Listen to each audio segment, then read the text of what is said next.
Dari situ saya tertarik untuk menjadi dokternya perusahaan gitu ya. Jadi yaitu menjadi auditor. Jangan hanya puas dengan apa yang sudah kita kerjakan, tetapi kita tetap harus belajar, tidak ada hentinya untuk belajar gitu. Dengan benar-benar kadang-kadang itu ketika lulus untuk melamar pekerjaan itu juga belum tentu dapat cepat gitu ya, apalagi masih kesulitan. Apalagi kalau kita itu tidak mempersiapkan diri kita ya.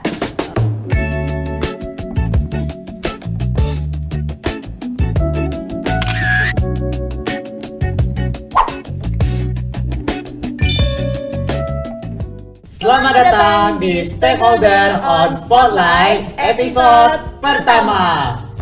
Saya Galidan dan saya Ainun. Hari ini nih Gal, kita kedatangan tamu yang super duper istimewa nih, yaitu Ibu Nurul Fahriyah, SE AKMSA sebagai dosen DAVEP UB yang mempunyai segudang prestasi dan nantinya akan berbagi pengalaman dan tips-tips berharga untuk kita nih Gal. Bener banget tuh Ainun. Sebelum kita mulai, bagaimana kabarnya Bu Nurul hari ini? Alhamdulillah baik, sehat. Bagaimana juga kabarnya hari ini? Alhamdulillah Bu, sehat banget Bu. Kita juga baik. Nah, sebelumnya kami ingin berterima kasih banyak nih Bu, karena Ibu sudah mau meluangkan waktunya dan meluangkan kesediaannya untuk diganggu sedikit sama kita, ditanya-tanya sedikit mengenai pengalaman Ibu bagaimana, terus kira-kira sejauh apa sih perbedaan antara ekspektasi yang Ibu bangun dulu pas waktu kuliah dengan realita yang saat ini Ibu jalani.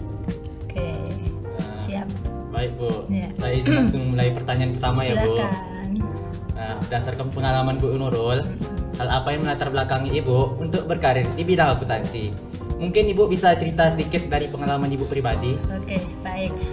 Jadi kalau saya menilik dari pengalaman saya gitu ya, dari awal mula kenapa saya itu tertarik di bidang akuntansi, ini saya cerita sedikit. Awal mulanya waktu SMA ya. Jadi waktu SMA itu sebetulnya kan dibagi menjadi dua ya. Jadi ada kelas IPA IPS. Saya tertarik masuk ke IPA karena saya kepingin jadi dokter sebetulnya. Cuman karena arahan orang tua, jadi juga menyangkut biaya, jadi orang tua saya melarang saya untuk masuk IPA. Karena orang tua saya berpikir bahwa kalau masuk IPA nanti setelah lulus itu setelah lulus SMA itu saya tidak bisa melanjutkan ke kedokteran, sehingga saya diarahkan masuk ke IPS. Setelah konsultasi sama tim apa ya, kalau di SMA itu namanya ada BP3 ya, jadi bimbingan konseling. Akhirnya ya bimbingan konseling, saya akhirnya masuk IPS dengan beberapa catatan gitu ya, karena sebetulnya saya memang dari hasil psikotes itu harusnya masuk di IPA gitu. Hanya setelah masuk IPS saya ketemu sama salah satu guru saya yang sangat menginspirasi saya, namanya Pak Mulyadi. Beliau sudah almarhum sekarang. Beliau itu yang mengajar saya akuntansi. Nah, ketika mengajar saya akuntansi, beliau itu kemudian melihat saya di kelas itu sepertinya kurang tertarik. Akhirnya beliau mendatangi saya, "Kenapa Nurul kamu kok kurang tertarik?" Saya cerita bahwa sebenarnya saya tuh kepingin jadi dokter Pak, tetapi orang tua saya tidak mengizinkan. Akhirnya beliau bilang, "Loh, kamu itu jurusan IPS, nanti kalau masuk ke akuntansi kamu tuh bisa jadi dokter gitu loh." "Kok bisa Pak jadi dokter?" "Iya, kamu jadi dokternya perusahaan," katanya gitu. "Caranya gimana Pak?" "Kamu pokoknya tekuni saja di IPS ini, nanti setelah lulus kamu bisa masuk akuntansi, setelah lulus dari akuntansi kamu bisa jadi auditor," katanya gitu. Nah, terus auditor itu seperti apa? Kebetulan beliau ini juga nyambi jadi auditor tapi di Pemda waktu itu. Jadi beliau akhirnya cerita-cerita, dari situlah saya itu tertarik. Dari situ saya tertarik untuk menjadi dokternya perusahaan gitu ya. Jadi yaitu menjadi auditor. Sehingga memang mulai SMA itu pikiran saya karir itu cuma satu. Jadi cukup sempit ya, pikiran karirnya cuma satu. Karena sudah distimulus oleh Pak Mul tadi. Jadi setelah SMA saya milih kuliah, saya memilih di Malang akuntansi UB. Ketika kuliah pun fokus saya itu pokoknya lulus saya akan berprofesi sebagai auditor itu. Jadi tidak kepingin sebetulnya ke perusahaan kemana. Saya memang sudah ketertarikannya itu adalah di jadi auditor. Ya mungkin karena cita-cita jadi dokter yang tidak kesampaian itu mungkin ya. Sehingga saya akhirnya lulus. setelah lulus itu saya langsung ngelamar ke Deloitte waktu itu ya. Cuman karena kan tidak langsung dapat panggilan kan ya, jadi saya juga akhirnya melamar ke beberapa perusahaan. Dan waktu zaman saya dulu kan melamar itu harus manual ya, nulis lamaran manual. Ini juga pengalaman buat adik-adik semua, kalau nanti misalnya lulus itu kalau mau apply pekerjaan jangan hanya satu ditunggu. Jadi langsung sekian banyak dikirim, probabilitasnya nanti kan semakin tinggi kan di situ, sehingga dari situ nanti pastilah ada yang memanggil kita untuk interview gitu ya. Jadi saya mendapatkan panggilan dari beberapa perusahaan termasuk Waskita Karya, Adikarya, Wijaya Karya. Cuman semua tidak saya penuhi. Jadi yang saya penuhi adalah panggilan dari Deloitte, kemudian saya tes, dapat 1 minggu kemudian dinyatakan diterima dan saya bergabung. Jadi awalnya itu di situ memang semula itu sudah tidak punya pemikiran untuk ketertarikan di sebagai akuntan manajemen gitu, enggak awalnya itu. Jadi memang kepingin menjadi auditor. Dan yang saya tuju memang Big Four gitu ya, jadi ke Deloitte. Jadi alhamdulillah bisa menimba ilmu di sana selama beberapa tahun. Yang setelah dari Deloitte saya tetap di KAP lokal lah ya di Malang. Itu cukup lama juga 10 tahun gitu, sambil saya berprofesi sebagai auditor gitu, sehingga jadi auditor dan juga mengajar gitu ya, karena saya mengajar kan tahun 93 di sini. Jadi tahun 93 saya di sini, jadi saya resign dari Deloitte, kemudian saya jadi dosen. Jadi dosen dapat 2 bulan, saya langsung bergabung dengan KAP lokal di Malang sampai tahun 2002. Kemudian endingnya saya merasa bahwa sudah cukup ini, akhirnya saya ke akuntan manajemen akhirnya gitu. Cuman ya ketertarikan untuk menggeluti ilmu audit itu sampai sekarang ya. Makanya ngajarnya kan memang tetap di bidang yang berhubungan dengan audit pokoknya. Keinginan awal ya Bu. Iya. Nah, dari pengalaman Ibu tadi kan cukup menarik ya Bu, kayak dari yang tidak tertarik lalu akhirnya tertarik ke masuk akuntansi. Nah, saya ingin bertanya sejauh mana pekerjaan yang Ibu Nurul jalani saat ini tuh sesuai dengan ekspektasi yang Ibu bangun pas waktu dulu di bangku SMA. Di bangku kuliah. Di bangku kuliah ya. Karena kebetulan ya setiap orang mungkin nanti akan punya pengalaman yang berbeda ya. Kalau saya memang di bangku kuliah itu saya kuliah dengan tekun gitu ya, karena memang cita-cita saya kepingin segera lulus dan saya menjadi auditor. Bahkan waktu itu yang mengajar saya auditing 1, auditing 2 dan auditing 3 itu beliau senior. Jadi Pak Mustafa almarhum, Pak Mustafa itu pendiri jurusan akuntansi FEBUB. Beliau dosen nomor 1 dan beliau yang mengangkat nama dari akuntansi, luar biasa beliau ya. Kemudian juga Pak Zulfikar gitu ya. Jadi Pak Zulfikar itu juga dosen auditing 2 dan praktikum audit. Beliau semua ini sebagai partner di Deloitte gitu ya. Jadi mata kuliah itu memang saya minati dan setiap kali saya kuliah itu berusaha duduk di paling depan walaupun saya tidak ngerti gitu ya. Paling tidak kalau duduk paling depan saya kan harus siap gitu siap ditanya, siap apa gitu. Sehingga saya memang dari situ ketertarikan saya di bidang audit, sehingga saya sudah tidak punya keinginan lain waktu itu. Jadi pokoknya lulus saya kepingin jadi auditor. Memang yang saya tuju adalah KAP besar. Cuman saya juga sempat setelah itu karena belum dapat panggilan untuk beberapa hari, itu saya sempat apply juga di KAP lokal. Cuman karena Deloitte memanggil duluan, jadi akhirnya itu. Sehingga apa yang saya ekspektasikan pada saat saya kuliah dengan apa yang saya jalani itu kan hampir selaras itu ya, sesuai gitu ya. Jadi saya tidak change ekspektasi. Jadi dari yang semula memang jadi auditor ya alhamdulillah jadi auditor gitu ya. Nah, baik. Saya izin lanjut pertanyaan selanjutnya Bu. Silakan. Mengulik dari pengalaman pribadi Ibu tentang karir sebagai auditor. Nah, saya mau bertanya nih Bu. Kira-kira alasan Ibu memilih profesi sebagai dosen tuh karena apa ya Bu? Karena yang Ibu ceritakan tadi itu sebelumnya Ibu pernah bekerja di Deloitte. Ya, Jadi gini, ini cerita lagi ya. Tahun 92 itu saya ceritanya itu lagi apa itu namanya KHS itu divalidasi. Saya butuh validasi di KHS itu di sini. Kemudian saya ketemu sama ketua jurusan waktu itu almarhum Pak Suhada sebagai ketua jurusan.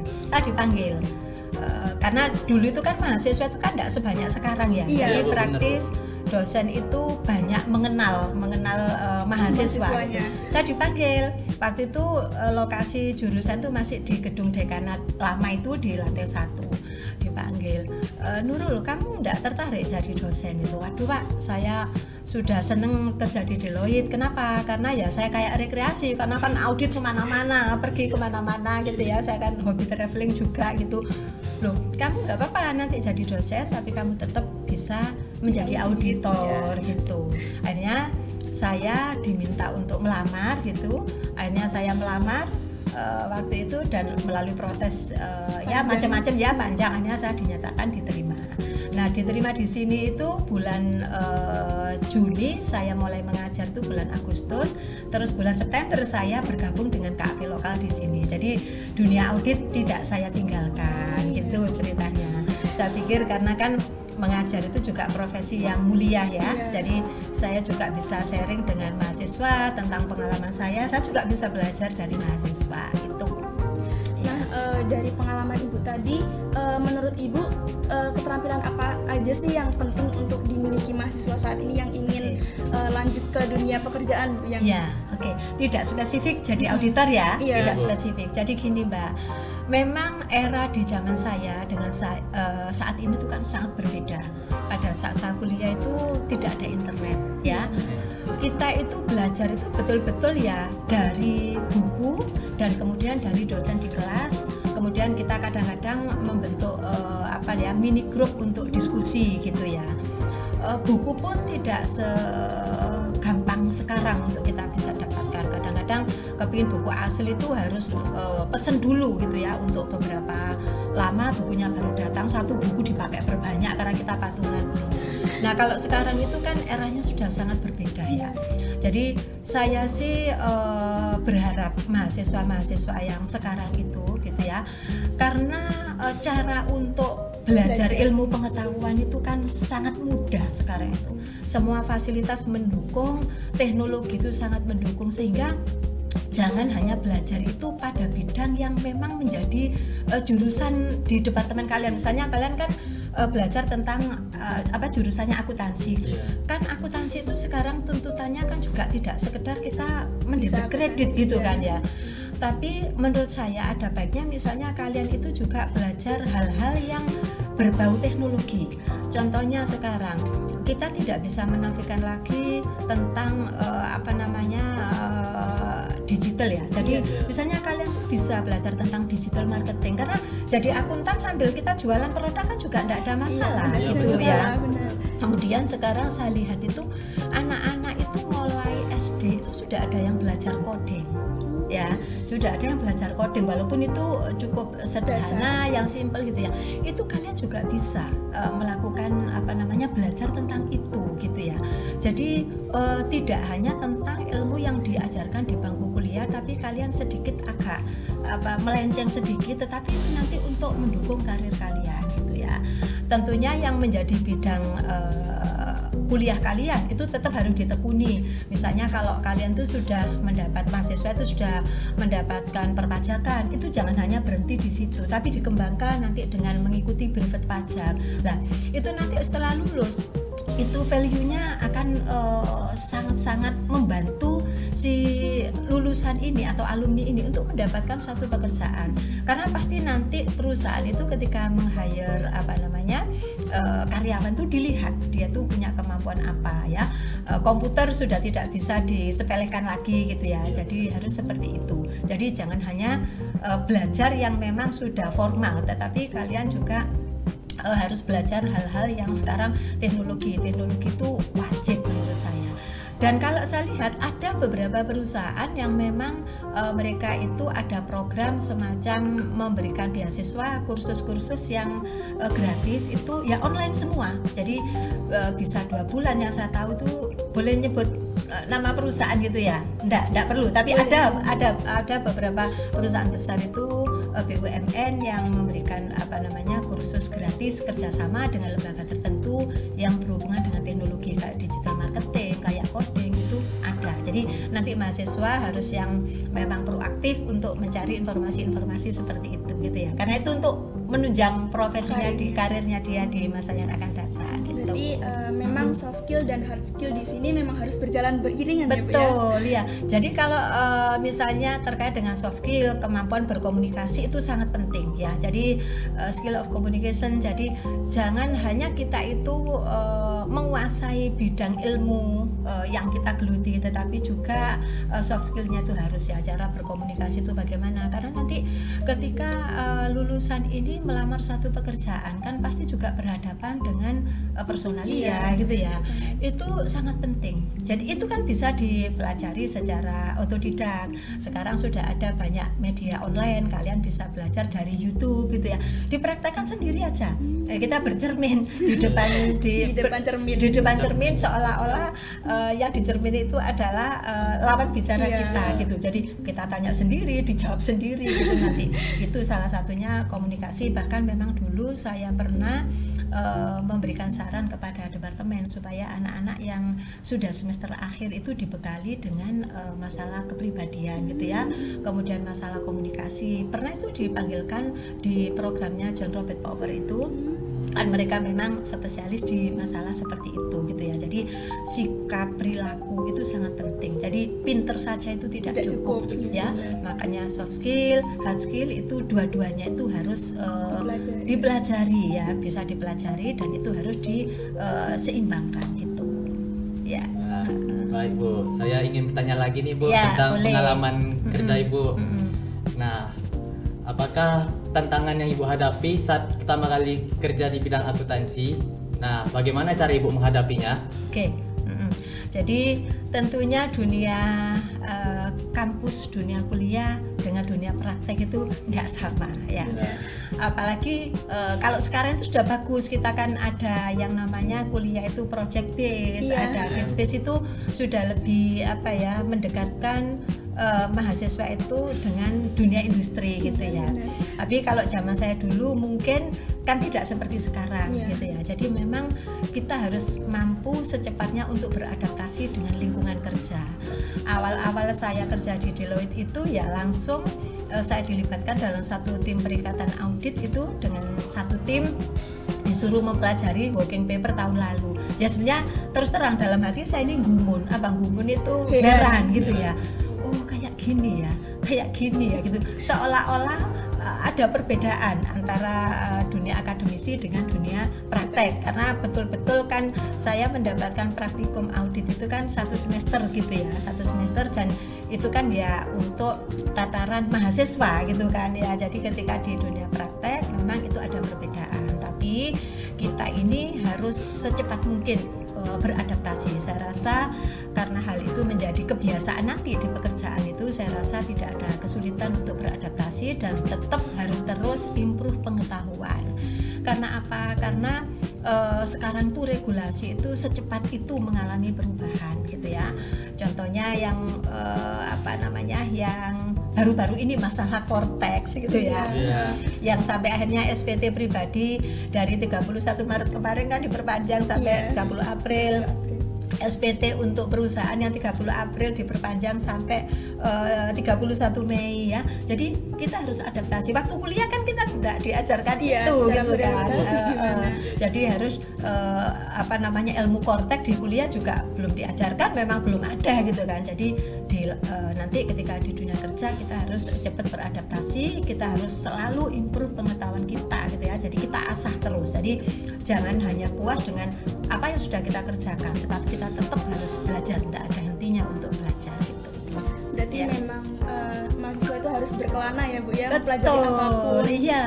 Jangan seperti kata dalam tempurung ya. Jadi memang kita bicara UB ini kan universitas besar gitu ya. Maksud saya kita bangga kuliah di sini, kita senang jadi alma mater, tapi ya kita jangan sampai lupa diri bahwa yang namanya improve pengetahuan pengetahuan itu harus selalu dilakukan gitu ya. Jadi itu nanti yang akan membekali ya, jadi dari alumni gitu ya, dari mahasiswa yang kemudian lulus itu nanti sebagai salah satu bekal untuk ke dunia kerja gitu. Nah, mungkin adakah saran atau ya benar saran yang ingin Ibu sampaikan lagi kepada mahasiswa selain yang udah Ibu sebutkan tadi?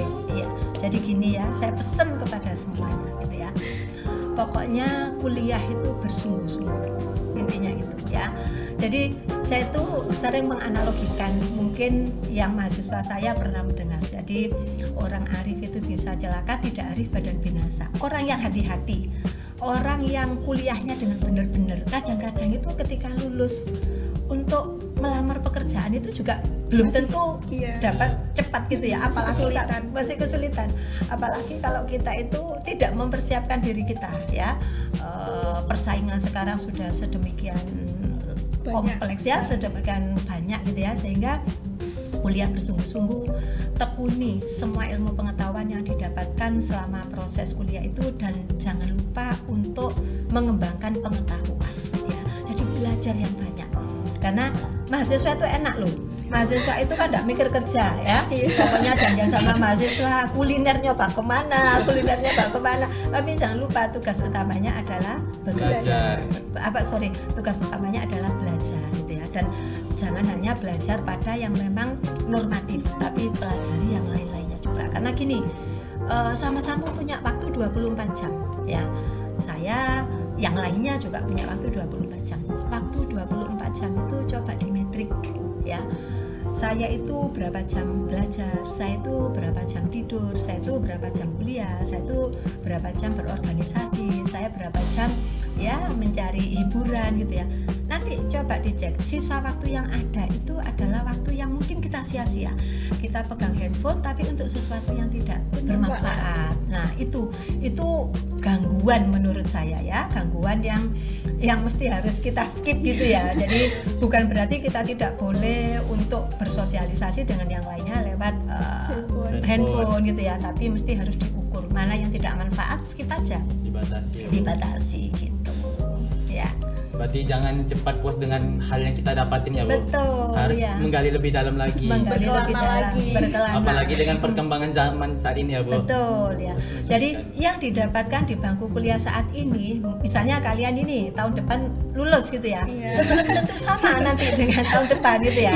Jadi kalau kita sudah terbiasa menggali pengetahuan, kita terbiasa berkelana, maka ketika ada perubahan, insya Allah kita tidak akan sulit untuk beradaptasi, untuk menyesuaikan gitu kira-kira ya. Nah, udah nggak kerasa nih, Bu, kita ke pertanyaan terakhir, Bu. Iya. Nah, untuk pertanyaannya, apabila Ibu memiliki kesempatan untuk kembali ke masa perkuliahan, hal apa yang Ibu lakukan untuk mempersiapkan karir di bidang akuntansi? Oke, jadi kalau saya kembali lagi gitu ya, berangan-angan saya seolah-olah menjadi mahasiswa gitu ya. Jadi selain apa yang sudah saya sampaikan tadi ya, menekuni apa yang memang sudah menjadi pilihan kita gitu ya, kemudian mempersiapkan diri terkait dengan pengetahuan-pengetahuan yang lain yang tadi juga sudah saya sampaikan gitu ya. Jadi IT jangan disepelekan, kemudian soft skill tentunya harus ya, itu bisa dipelajari, jadi tidak harus mengandalkan nanti dari lembaga atau departemen untuk mempelajari itu atau mengajari kita tentang itu, tapi harus juga kesadaran dari diri kita sendiri, kemudian juga teknologi tadi sudah ya, kemudian ilmu-ilmu yang lain ya. Kalau kalian kepingin punya nilai lebih dari diri kalian, perpajakan itu menurut saya mesti harus dikuasai. Kemudian nanti ambil privat kan, ada privat A, privat B gitu ya. Kemudian selagi mahasiswa dan masih memungkinkan untuk ikut sertifikasi itu mungkin mahasiswa barangkali bisa ambil gitu ya. Jadi pokoknya jangan puas, jangan jadi generasi rebahan gitu ya. Jadi dengan pegang handphone gitu, saya ini pegang handphone juga dengan belajar loh, tapi akan berbeda gitu ya. Akan berbeda kalau kita tidak dengan cara seperti itu gitu ya. Sehingga kita harus memantaskan diri bahwa ketika nanti saya lulus, kemudian saya diwisuda, saya memang pantas untuk menjadi sarjana akuntansi yang memang siap untuk bersaing ya, siap bersaing di dunia kerja, menghadapi tantangan yang menurut saya juga tidak gampang, tidak mudah gitu. Ya, kira-kira seperti itu. Jadi pantaskan diri kalian semuanya untuk menghadapi masa depan yang menurut saya tidak mudah juga gitu. Ya. Jadi di sini memang harus tekunilah dan explore lah gitu ya Bu ya. Ya. Bener banget itu. Ya. Nah baik Ibu, itu tadi merupakan pertanyaan dari akhir. Ya.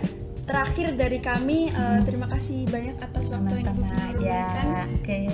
Terima kasih banyak ya Bu atas waktu dan perhatiannya serta cerita inspiratif bagi kami dan teman-teman di sana. Ya, oke. Terima kasih. Mudah-mudahan sukses semuanya ya. Amin, Sukses amin. untuk semuanya. Oke, Untuk ya. mahasiswa di luar sana, jangan lupa untuk ikuti terus Stakeholder on Spotlight di episode berikutnya. Sampai jumpa.